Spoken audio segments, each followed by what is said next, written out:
Well, what's up, girl fans? Pitmaster Shane D here. That's right, you know me. I'm the pitmaster whose grill shake brings all the grillers to the yard.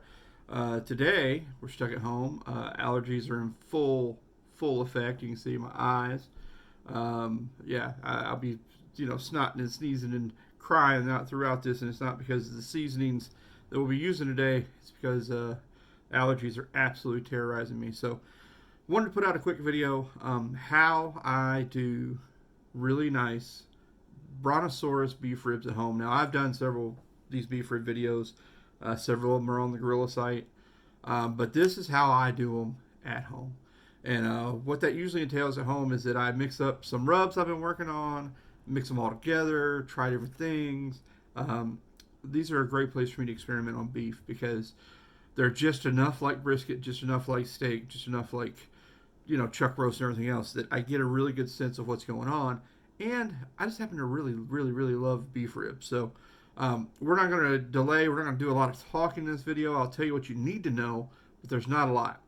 Trim them up, put them on your pit at 250. I don't care what pit you got. 250 until they're done. And what is done? I like probe tender. I also will take beef ribs a little higher because they're fat content, so 203, 205 range, like brisket. Do you wrap? You can. One of my wraps, we did more of a French style beef rib where it was with some red wines, things like that, and it's beautiful and it tastes great. Today probably won't be wrap. I just want straight up smoky, like Texas style beef ribs, and you'll see from some of the rubs we're using, very Texas style. So enough of all that. Let's get down here and talk about the beef ribs. These are some beautiful beef ribs that I got from the butcher shop in Pensacola, Florida. I buy them in bulk, and of course you can see I vacuum seal them. So let's pop the seal here.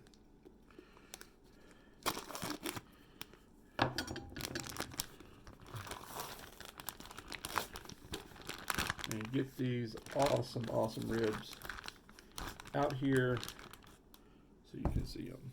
So a lot of great marbling there. These are prime beef ribs. I didn't buy the Wagyu ones. You just don't need to, I don't think, with the beef ribs. You can, but you don't need to. So let's talk about what you're going to find in normal beef rib. Let's get this centered up so you can really see it. This is what I call the valley of fat, because no matter how far you trim this down, every beef rib's built where it's got this valley that just, kind of goes and goes and goes. But what I do is try to trim it off a little bit because I don't want fat on there.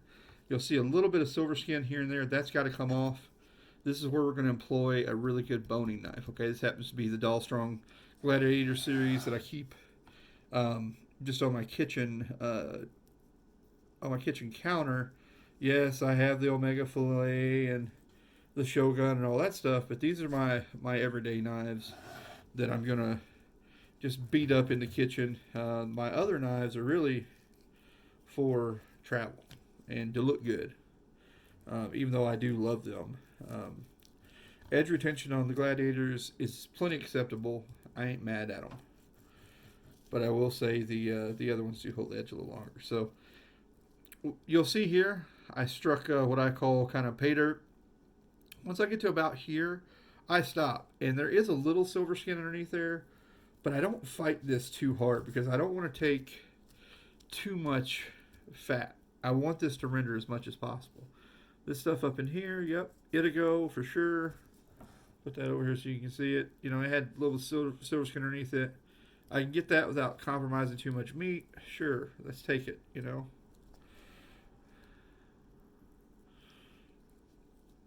But other than that, it looks pretty good. These didn't have much silver skin at all. So let's talk about the back. You can definitely peel these.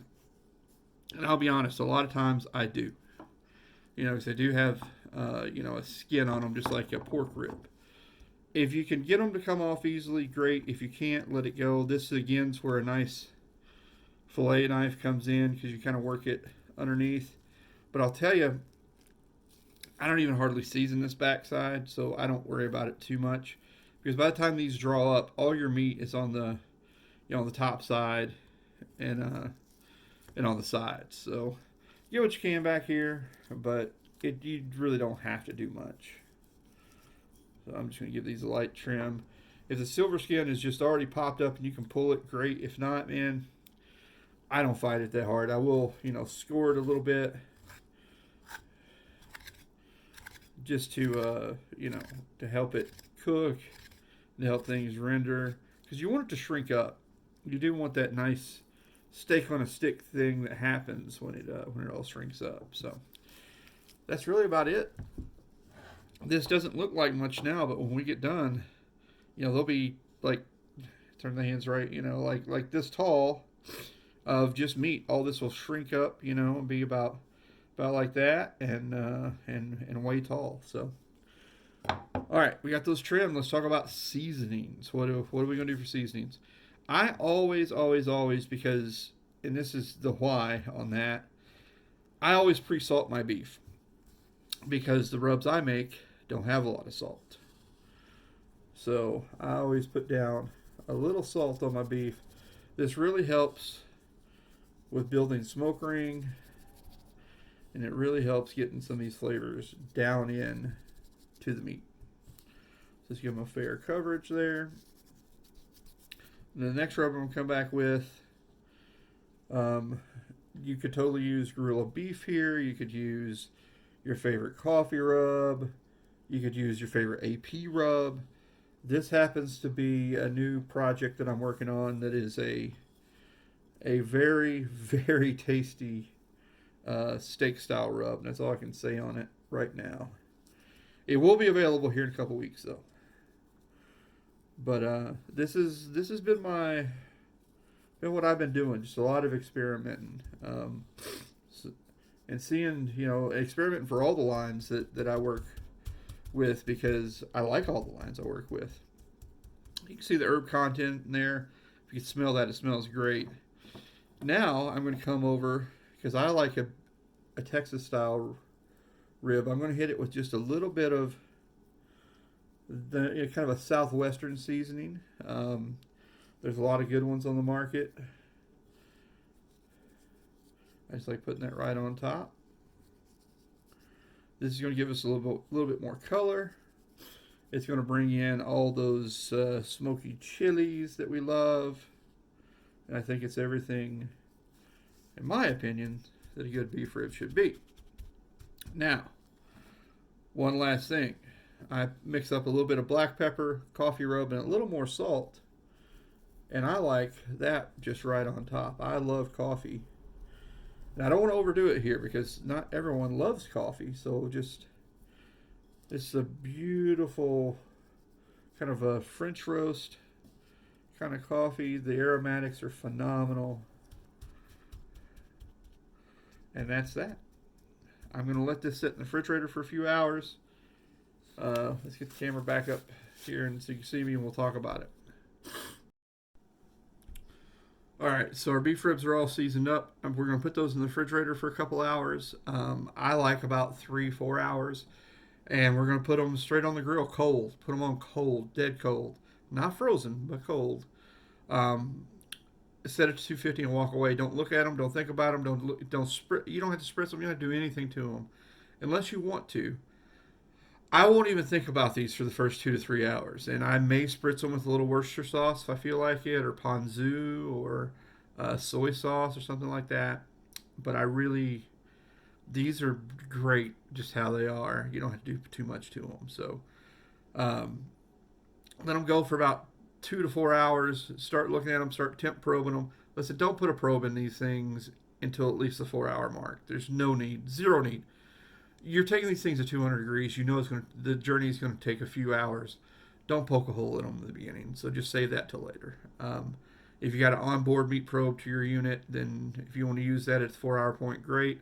But generally, I don't use any probes. I don't use any wires. I'm tired of them. I'm tired of cleaning them. I'm tired of putting them up. I'm tired of getting them out. I just don't use them.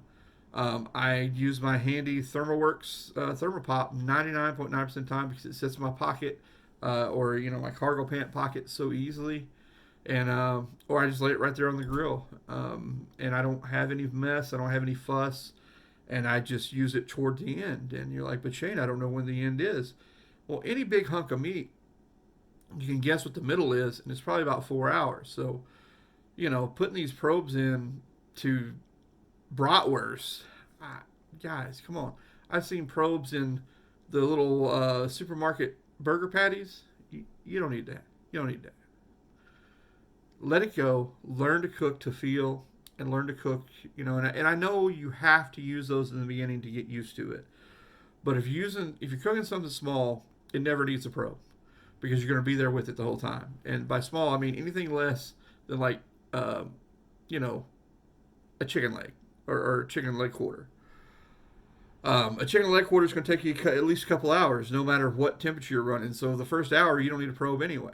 The second hour, you want to be checking it every 15, 20 minutes until it's done. Chicken wings, they're typically a hour to 2 hour cook, depending on how big they are. You can't get a probe in those things anyway. Bratwurst, man, just let them cook until they look like they're drawing up and they're close. And if you're that worried about your bratwurst, I got to be honest here, guys. If you're this worried about catching anything from your bratwurst, you need to switch brands or need to buy higher quality so you don't have to worry as much about that. So, plus when you stab a bratwurst, let all the juice out. That was the good stuff anyway. Just cook them until they shrivel, and you're good. All right, don't sweat it. You don't need to take those things to 150 degrees. So, all right, we're gonna put these on the grill here in about 4 hours, and we'll go from there. See you then. All right, food fans, you can see our beef ribs have rested. Rub's kind of soaked in. I'm not going to put another coat of rub on right now. It's got a 6-hour cook. Let's see how that absorbs. And if it's time, we'll sprinkle a little more on. I use my nose a lot of times to determine what is the next rub I'm going to put on, depending on what I'm smelling and what I want, what direction I want to take these. So they're in the Gorilla Grills chip. It's what we're going to be rocking today. This is actually one of my favorite pellet cookers. I'm just a fan of the size. You can see it fits exactly what I need here. I like that it's square. I like how it vents out the side, pulling the smoke across the cooker. I think it does one heck of a job. Arguably, one of the best jobs in all of pellet cooking. And this is a $500-something product. So, and that's delivered to your door. So, really cool cooker. So, we've got the hopper. Get to the hopper. We got it loaded up with some hickory pellets. That's really about all I burn. You guys are always asking what brand. Lumberjack, Gorilla Grills, B&B, cookingpellets.com, Smoke Ring. Man, those are all great brands, so stick with those. They do a great job. And we'll get her fired up here. I like mode 2 when it comes to the Gorillas. And we're going to go to 250. And I like getting all that startup smoke. It's quite intentional. So, just want to get all the smoke we can in these ribs because we're not using an offset. So you employ all the tips and tricks you can to make these taste like they were cooked over post oak, or like what Black's Barbecue does in Texas, because those are some of my favorite beef ribs. So we're going to come back and check on these in 4 hours. Notice, no probes, no nothing. Don't even mess with them for like 4 hours. If you want to spritz them at that point, you can. But just give them about 4 hours at 250 and then come back and look at them. Check in then.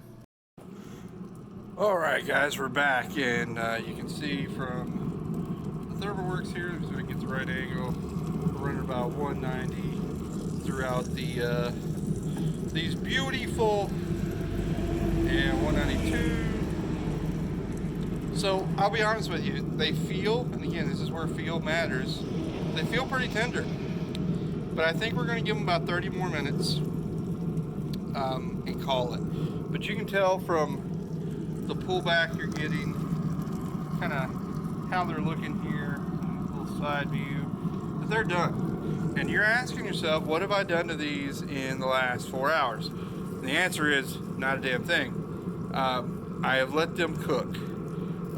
That's it. I've not spritzed them. I've not re-rubbed them. I've not anything them. I have done my best to ignore them, and this is the advice I would give to you as well. Spritzing them with Worcestershire sauce or soy sauce would be great. Nothing wrong with that. But I'll tell you, I really wanted this beautiful bark and all the stuff we're getting here to start happening. Lick my finger. So good. So, beef ribs aren't hard. You just got to know when to leave them alone. So, that's about it. We'll take these inside here in just a little bit. I'll slice one off there, and we'll take a look at it. See you then. Okay, so we're back inside. The beef ribs are done. They're beautiful. They're rested. We're ready to cut one off and show you what it looks like. They're still hot. We'll lift this, see if I can lift this tray up. They're warm now. They're not hot, but man, look at that. By the way, love this tray. You can find it on Amazon. I'll put the link in there. It's listed as a veggie tray, but I'll tell you, it fits in most cookers, and I just love the form factor. I love the handles on both ends. I love using it for a jerky rack and to transport, you know, like a bunch of wings or something like that, or a couple beef ribs. So, you know, I highly suggest you invest in these. So let's get in here. I'm going to turn this a little bit, and let's get a little cutting going on. A little cutting, as my cat is complaining at me because she would like to go out, even though she just came inside. And this is why I'm not a fan of cats. So let's take a look at this guy. What do we got here? We got scrumdiddlyiciousness. Look at that moisture. Trying to get it around here. The smoke ring, believe it or not, will actually form a little bit more as after they're cut. It'll kind of bloom a little bit. But man, you know, if we'd salt these a little more, used rub with a little more salt, a little more punch, that would have helped promote the smoke ring as well. But at the end of the day, what does it taste like? That's what matters, right? I'm gonna cut just a little chunk off here to eat on camera, and then I'm gonna eat this whole thing for my lunch. So again, beautiful, succulent, delicious. Good beef ribs are honestly everything we love about good burn-ins, right? It's the moisture factor, it's a fat factor, it's a tenderness factor, it's a bark factor. It's all those things, man. They're so good. Holy cow. This is why they're some of my favorite things. The heat's there. The beefiness is there. So good. So good.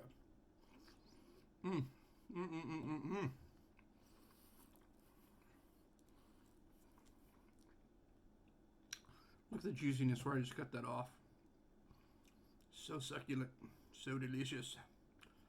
It's what you want. I'm telling you. Beef ribs is why they're my go-to jam. I love them. You will too.